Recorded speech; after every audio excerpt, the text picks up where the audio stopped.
En esta hora vamos delante de tu presencia, Señor. Agradecido, Dios, de otra oportunidad que tú nos das de un nuevo día. También agradecido de este privilegio de venir a tu casa de oración. Te pedimos que tú prepares nuestra mente, nuestro corazón para estar en este tiempo conectados contigo, Dios mío, que tu palabra nos hable. Usa este tiempo para edificarnos espiritualmente, Señor, y recibe este servicio, Señor, para gloria y honra tuya.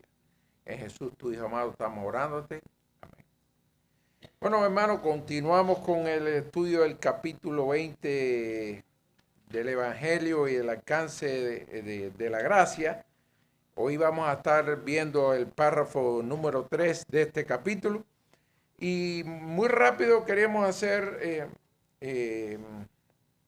mención de lo que ya hemos visto en este capítulo. Antes de empezar en la lectura de este tercer párrafo, y hasta ahora en el primer párrafo habíamos visto la ruptura del pacto ahora por causa del pecado, lo cual hizo inútil para dar vida. Es decir, recordemos, ese pacto que nadie podía cumplir, se hizo imposible al hombre cumplirlo por la presencia del pecado, lo cual lo hizo inútil. Y fue necesario que el Señor nos diera la promesa de Cristo. También vimos la insuficiencia de la revelación natural. Es decir, la revelación natural nos revela, hay un Dios. No puede ser tanta perfección, tanta belleza, fruto de una explosión o como quiera el hombre explicarlo, fuera de la verdadera verdad que hay detrás de la creación, que es la mano de Dios. Es decir, esa revelación natural, ¿por qué decimos que es insuficiente? Porque ella nos revela que hay Dios, pero no nos revela que hay un Cristo Redentor que puede reconciliar al hombre con Dios. Habíamos visto también la revelación del plan de salvación a través de la palabra, es decir, el Evangelio, y la necesidad del Evangelio revelado como la única manera de que el Señor nos trae ese plan de redención a conocimiento humano. Así, viendo muy rápido lo que hemos visto de este capítulo, llegamos a este tercer párrafo. Estamos en la página 31, hermano, de la Confesión de Fe. Vamos a darle lectura y dice: la revelación del Evangelio a los pecadores, hecha en diversos tiempos, en distintos lugares, con el agregado de promesas y preceptos para la obediencia que éste requiere de las naciones y personas a quienes es concedida, es sólo por voluntad soberana y el beneplácito de Dios, no apropiándosele en virtud de promesa alguna. Hasta ahí, hermano. En otras palabras, ¿qué nos está diciendo acá este tercer párrafo? Que el Evangelio fue revelado en diversos tiempos, de diversas maneras, conforme a la voluntad del Señor. Que ese Evangelio no solamente nos revela ese plan redentor del Señor, sino también que tiene promesas y preceptos que nos ayudan a tener esa regla de vida para comportarnos rectamente delante del Señor. Pero además nos está diciendo, no es porque el Señor tuviera una deuda con nosotros, es por su beneplácito, por su soberana voluntad que nos revela el Evangelio, a dónde y de la manera que Él quiera y en su tiempo. Así, con otras palabras, lo que nos está diciendo este párrafo. Y dice, no habiéndose por un buen uso de las capacidades naturales del hombre, es decir, no es porque nosotros nos comportáramos bien o porque mereciéramos algo, sino por su beneplácito. Dice, tampoco ni en virtud de la luz común recibida aparte de Él, lo cual nadie hizo jamás, ni puede hacer. Por lo tanto, en todas las épocas, la predicación del Evangelio ha sido concedida a personas y naciones en su extensión o restricción con gran variedad según el consejo de la voluntad de Dios. En su inmensa soberanía, Él ha determinado de qué manera, en qué momento llega ese Evangelio a las naciones y a las personas. Vamos a empezar viendo este tema de la revelación progresiva histórica del Evangelio. Ya habíamos hablado esto en otras clases de cómo desde Génesis hasta Apocalipsis nosotros podemos ver revelado paulatinamente, progresivamente, ese plan redentor del Señor.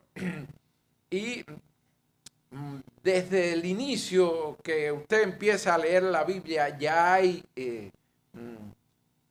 información que nos empieza a revelar ese plan redentor que existía antes de la fundación del mundo. La revelación ha sido hecha en diversos tiempos y distintas partes. Vamos a ver un poquito más adelante alguna manera cómo ilustramos esto.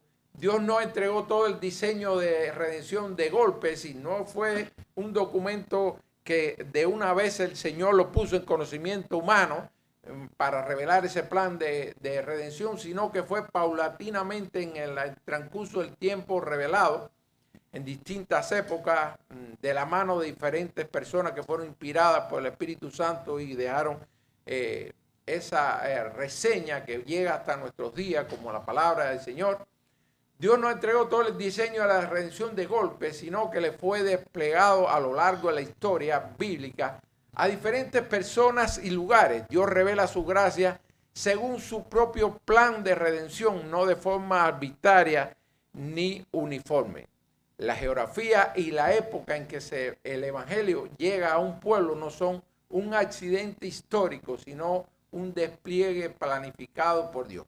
De la manera que Él decide hacerlo, así llega el Evangelio. ¿Cómo se produjo la revelación progresiva del Evangelio? Primero, Dios no reveló todo el Evangelio de una sola vez, lo habíamos visto ya. Dice, en el Antiguo Testamento fue dado en promesas, tipos, sombras, sacrificios y profecías. Y en su plenitud, es decir, alcanza su mayor claridad en Cristo. Cuando estamos hablando del Evangelio, cuando estamos hablando de la Escritura que fue progresivamente revelando ese plan de redención, pudiéramos verlo a través de esta información. ¿Cómo se produjo esta información? Hermano, la Biblia fue escrita por 40 autores procedentes de tres continentes diferentes. Es decir, fíjense cómo el lugar, el momento y las personas a que le fue revelada ese plan de redención fue así tan amplio como decir, fueron 14 autores.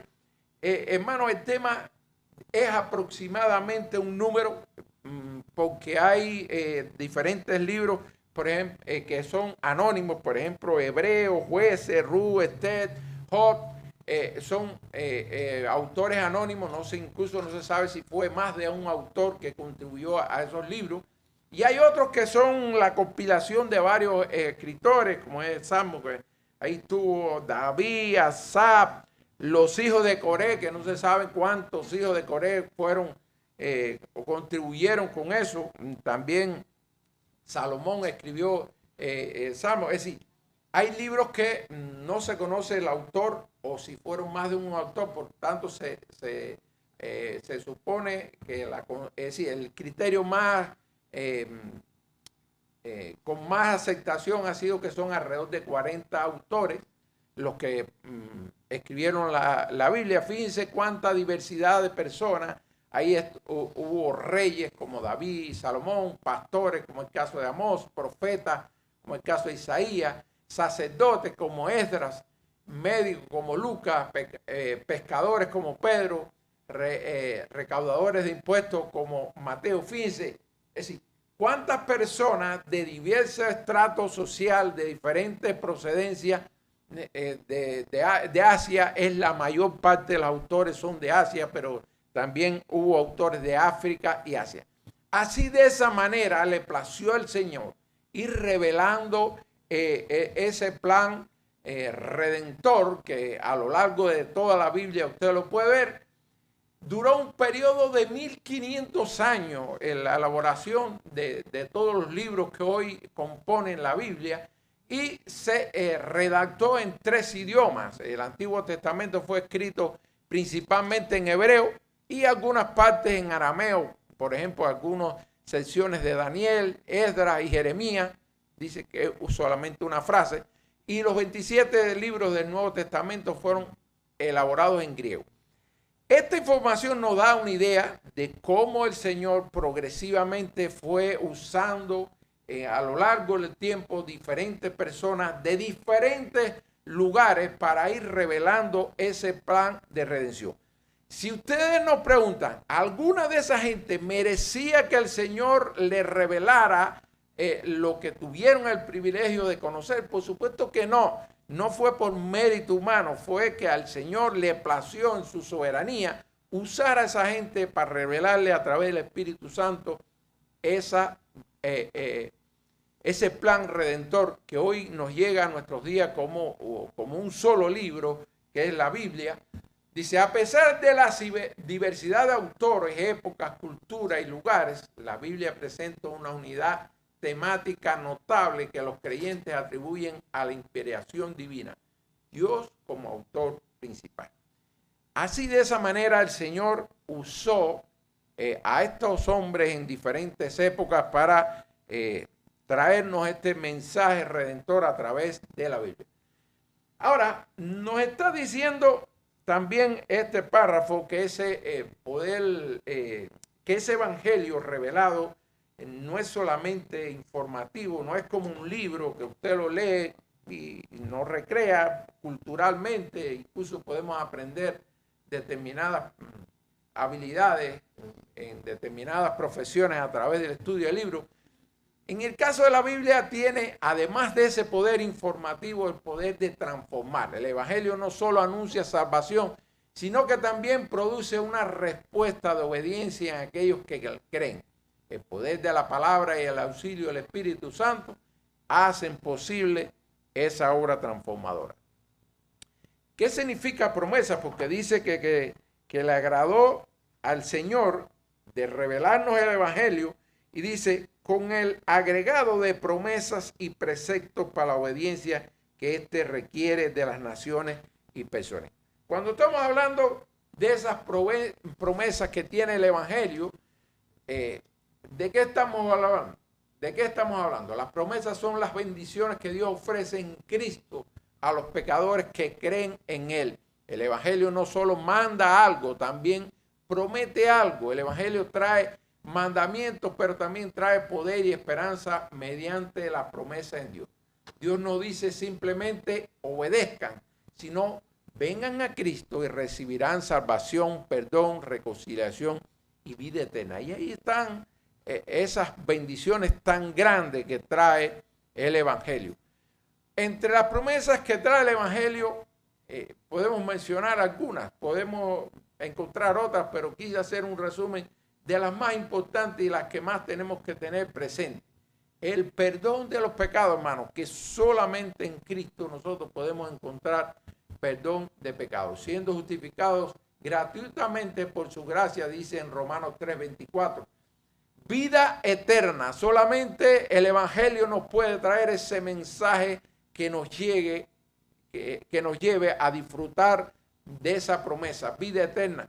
Dice en Juan 3:36, el que cree en el Hijo tiene vida eterna.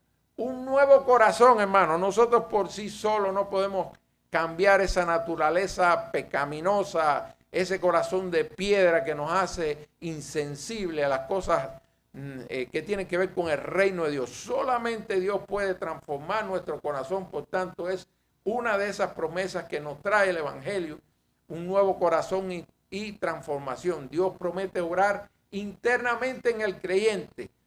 Y además, hermano, lo más importante, Dios no solo nos trae a los pies de Cristo y nos deja solos, sino que a partir de ahí nos auxilia con el Espíritu Santo, nos da el poder interno para buscar de Él, y de esa manera, solo dependiendo de Él, nos sostiene en su gracia. Por tanto, la presencia de Dios nos permite perseverar en sus caminos. Dios no solo nos salva, también persevera a los suyos, preserva a los suyos. Sí, disculpen, hermano, a veces ya leo rápido y se me van algunas palabras.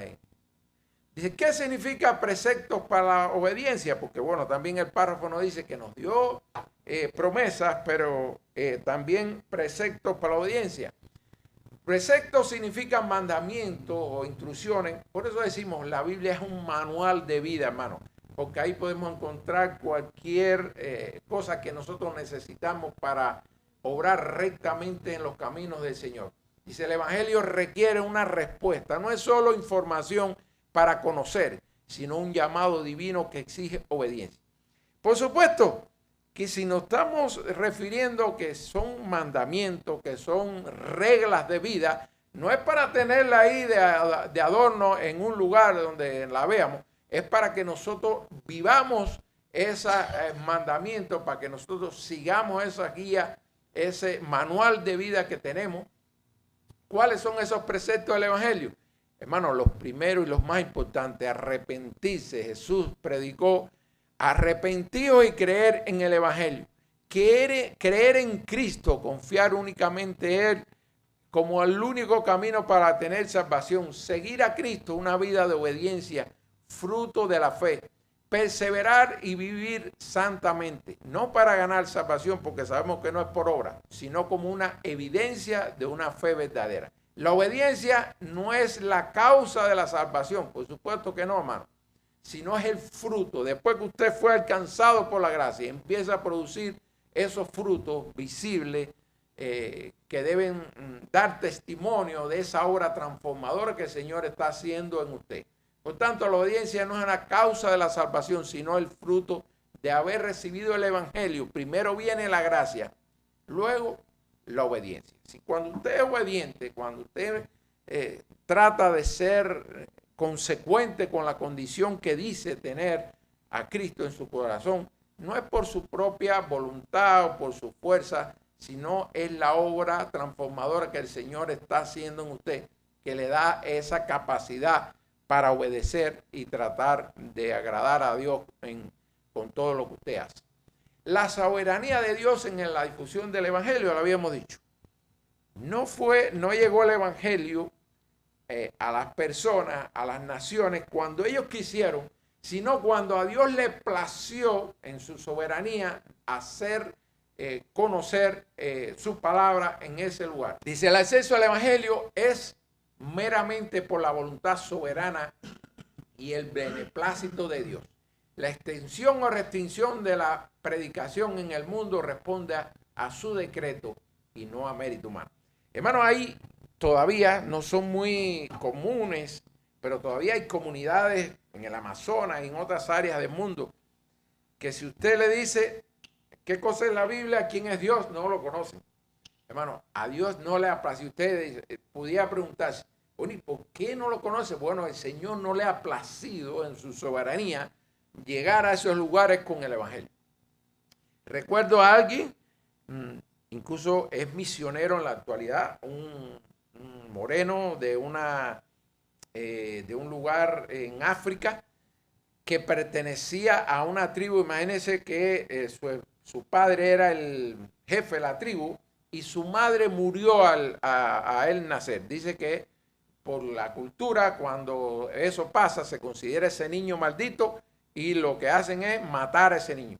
Pero él tuvo el privilegio de, como era el hijo del jefe de esa tribu, vamos a decirle, le concedieron la vida, pero eso implicaba un precio grande al punto de que él, siendo un niño, abandona ese lugar y tuvo un peregrinar de la mano de algún pariente que lo llevó a un lugar donde tuvo el privilegio de conocer el Evangelio. Y él hablaba, decía, allí lo único se habla, decir, ¿qué imperaba ahí? La brujería, hermano. Ahí los médicos eran brujos y no se hablaba de otra cosa de esa cultura, pero ahí nadie conocía el Evangelio. Él, gracias al Señor, tuvo esa oportunidad de conocer y se hizo misionero sintiendo esa deuda de gratitud con haber recibido el Evangelio, y él sentía esa deuda de decir, he dedicado mi vida a acercar el Evangelio a aquellos que no lo conocen. Incluso dice que intentó ir a donde había nacido, pero que había sobre él, como decir, una condena. Si vienes acá, tú sabes lo que te toca, y dice que no había llegado a su lugar de origen, aunque había estado cerca ahí. Ninguna nación o persona tiene derecho a exigir el Evangelio. Es decir, no es porque que el Señor tenga alguna deuda o que el hombre tenga algún derecho a reclamar algo al Señor, hermano. es por su beneplácito, por su soberanía. Es decir, recibirlo es un acto de pura y soberana gracia de parte de Dios. No porque nos deba algo, no porque nosotros tengamos algún mérito acumulado delante del Señor y nos diga, no, a nosotros sí nos merecemos que conocer del Evangelio porque hemos acumulado méritos delante de Él. El Evangelio llega a los pueblos según el propósito soberano de Dios. Dios no estaba obligado a dar el Evangelio a todas las naciones, ni al mismo tiempo. Él lo revela cuando y donde quiere. Esto resalta la gracia soberana. Nadie merece oír el Evangelio. Es un acto de la libre voluntad divina. Evangelio no es una recompensa por el buen uso de la luz natural. No es porque nos portemos bien, no es que haya nada digno en nosotros que merezcamos. Dice, y esta posición que defiende la confesión de fe, dice, aquí hay un rechazo claro al pelagianismo o semipelagianismo. Como cultura, para que conozcan, el pelagianismo tiene ese nombre, es una doctrina que el nombre, que la persona que la defendió, que hizo que fuera conocida, se llama Pelagio, y de alguna manera él, rindiéndose tributo a sí mismo, le dio ese nombre a esa doctrina, y que defiende, hermano, en pocas palabras, le resta todo protagonismo al Señor.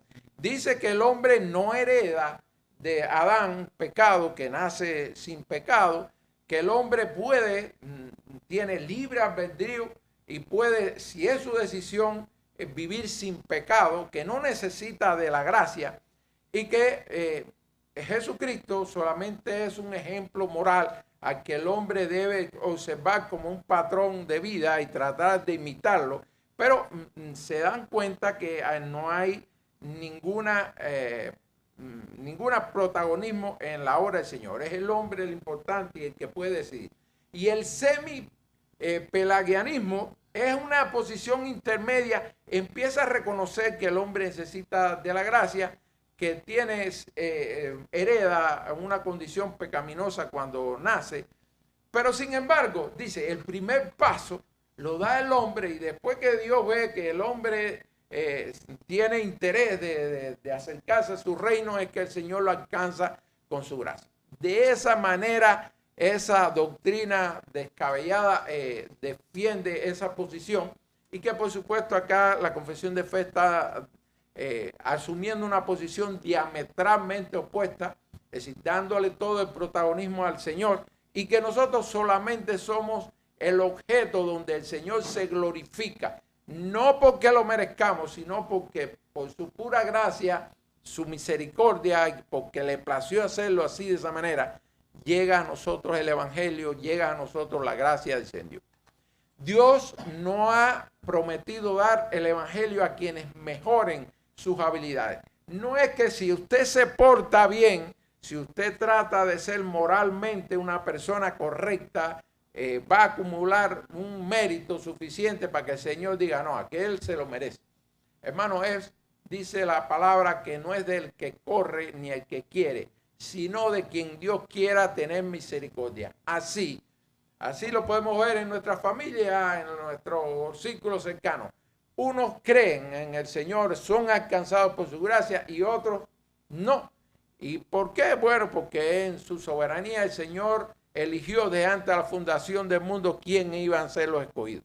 Y nosotros lo único que podemos es orarle al Señor que tenga misericordia a aquellos que nos rodean y que quizás puedan ser alcanzados por su gracia en el momento que el Señor decida, porque otra cosa, no nacemos con esa condición ya sobre nuestros hombros. Algunos llegan a edades tempranas a los caminos de Dios y otros en edades más avanzadas. Es en el tiempo del Señor cuando Él decide alcanzarnos con su gracia. Nadie ha podido ni puede merecer la revelación del Evangelio mediante sus propios esfuerzos. El hombre en su estado natural es incapaz de prepararse para la gracia. Dependemos todo 100% del Señor. Existe una gran variedad en la extensión del Evangelio a lo largo de la historia. En algunas épocas y lugares el Evangelio se ha expandido mucho, en otros se ha sido muy restringido. Incluso en la actualidad sabemos que hay todavía en esta época persecución en el Evangelio.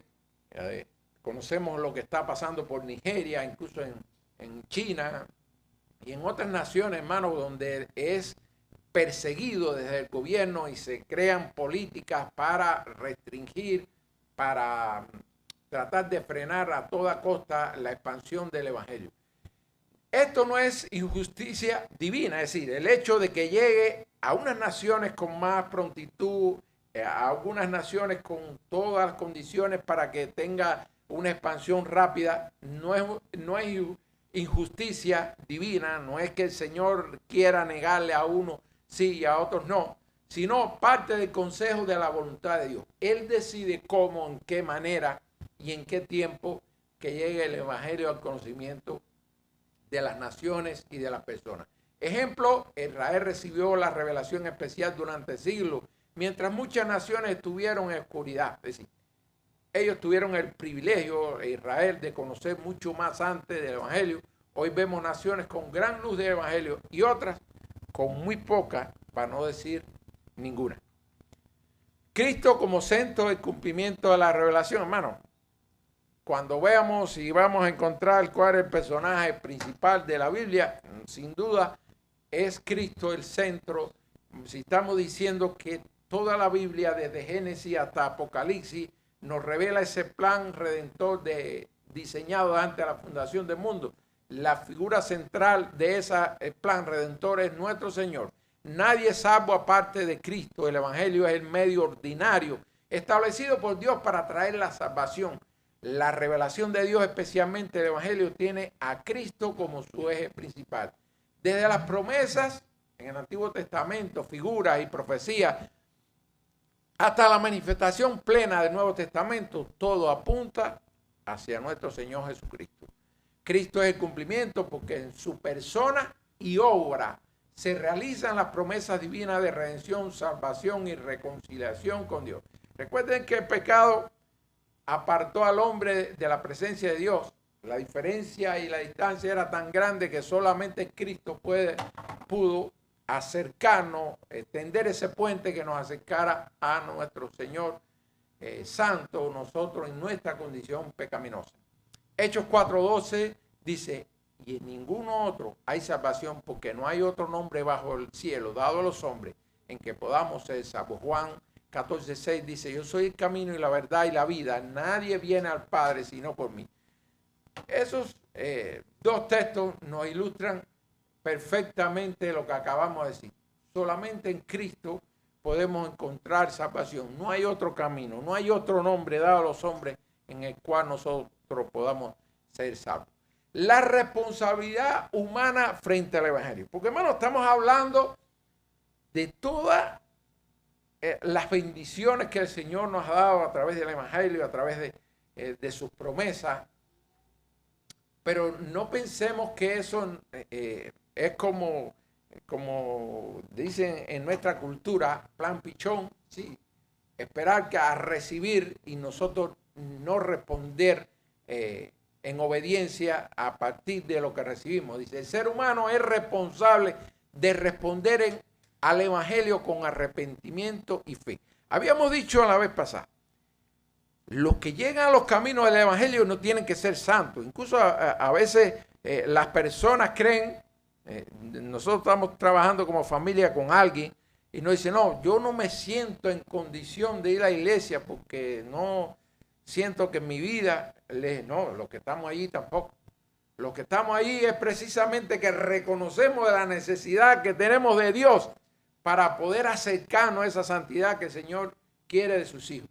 Si alguien piensa que va a esperar a ser santo a su manera de ver su condición de santidad para venir aquí a la iglesia, no, eso nunca va a llegar porque esa santidad no la logra el hombre por su propia fuerza. Es el Espíritu Santo, es el Señor alcanzándonos con su gracia que hace posible que las personas se transformen, que se santifiquen, que mejoren su condición de vida pero no es por su propia fuerza. Por tanto, el ser humano es responsable una vez que llega a los pies de Cristo. Usted puede llegar de cualquier manera a la iglesia. Ahora, después que es alcanzado por su gracia, ya de ahí para adelante, usted tiene que empezar a producir frutos si verdaderamente es cristiano. Por tanto, en ese sentido estamos hablando de esa responsabilidad humana de responder en obediencia, en arrepentimiento y en fe. Aunque la salvación es por gracia, es decir, no es porque nos portemos bien, sino por la gracia del Señor que somos salvos. Pero lo que estamos hablando, esa transformación de esa evidencia, es la respuesta que usted está dando, hermano. Después que es alcanzado por la gracia, que empieza su vida a transformar, que su corazón de piedra es transformado por el Señor y lo vuelve sensible a las cosas espirituales del Señor. Entonces que usted empieza a producir esos frutos que son dignos de arrepentimiento. Aunque la salvación es por gracia, Dios manda a todos los hombres que se arrepientan y crean en Cristo. Rechazar el Evangelio no elimina la responsabilidad delante de Dios. Aquellos que rechazan el Evangelio, ellos creerán que no están creando un compromiso y que se han librado de entrar en un camino que los va a llevar a restringir su vida de sus placeres mundanos. Hermano, que usted rechace el Evangelio no lo libra de la responsabilidad ante Dios. Escuchar el Evangelio implica una decisión con consecuencias eternas. Cuando usted decide venir a los pies de Cristo, porque ha sido alcanzado por la gracia, usted asume una responsabilidad de responder en arrepentimiento y fe. Quien recibe el mensaje está llamado a obedecer el llamado divino, pues el Evangelio no solo informa acerca de Cristo, sino que demanda una respuesta personal de fe y sumisión a Él. Dice Marcos 1:15, el tiempo se ha cumplido y el reino de Dios se ha acercado. Arrepentidos y creer en el Evangelio. Aplicaciones, hermanos, de lo que hemos visto y que nos puede servir para nuestra vida diaria y poner por obra lo que la palabra nos enseña. La salvación de las naciones depende de Dios, no solo de nuestra estrategia. Usted puede tener una estrategia de evangelización y puede ser muy buena, de usted hacer llegar el Evangelio a personas que no lo conocen. Ahora, de la manera que el Señor va a diseñar que ese Evangelio llegue al corazón de las personas va a depender del Señor y de nosotros, no de nosotros. Nosotros podemos ser instrumentos útiles, sí, pero la manera que el Señor va a hacer que eso llegue al corazón de las personas va a depender de su voluntad, de su misericordia, de la manera que Él le plazca. Debemos sentir una gratitud infinita hacia Dios si hemos oído el Evangelio. Es pura gracia soberana. Alguien el Señor movió para que llegara a nosotros con esa palabra y de alguna manera hizo la obra para que nosotros viniéramos a los pies de Cristo. Aunque la soberanía es de Dios, nosotros asumimos compromiso, una responsabilidad. Debemos predicar fielmente. Romanos 10, 14, 17 hace un llamado especial a eso. Hay una advertencia clara, hermano, en esto que estamos viendo, y es que tener el Evangelio es un gran privilegio y conlleva una mayor responsabilidad. Recuerden lo que nos enseña la Biblia. Al que más se le da, más se le va a pedir. Si usted conoce que hay algo que es agradable ante los ojos de Dios y no lo hace, está asumiendo una responsabilidad. Pero si hay algo que la Biblia le dice que no es bueno y usted lo hace, también asume una responsabilidad. Es decir, no solo lo que usted hace malo, sino lo bueno que debía hacer y no hace, entraña una responsabilidad ante Dios. La confesión enseña que el Evangelio viene acompañado de promesas y preceptos, promesas porque Dios ofrece gratuitamente en Cristo perdón, vida y reconciliación, y preceptos porque ese Evangelio llama al pecador a responder con arrepentimiento, fe y una vida de obediencia. El Evangelio no solo informa, sino transforma. Hermano, hasta aquí la clase. Damos gracias al Señor por este tiempo. Le pido que nos acompañe en una oración para terminar Padre, gracias, Señor, por tu palabra. Gracias por este tiempo en que nos acercamos a esas enseñanzas que nos ayudan a vivir rectamente delante de ti. Ayúdanos a que esa responsabilidad que contraemos ante ti cuando escuchamos tu palabra, tus enseñanzas, nos ayude, Dios mío, a ganar la fuerza necesaria para ponerla por obra, Dios mío. Auxílianos con el Espíritu Santo para que nosotros podamos ser hacedores de tu palabra y no sencillamente oidores. Te damos gracias por este tiempo. Te pedimos que bendiga el resto de este servicio y que tú te glorifiques en medio de él, Señor, para gloria y honra tuya. En Jesús, tu Hijo amado, estamos orando.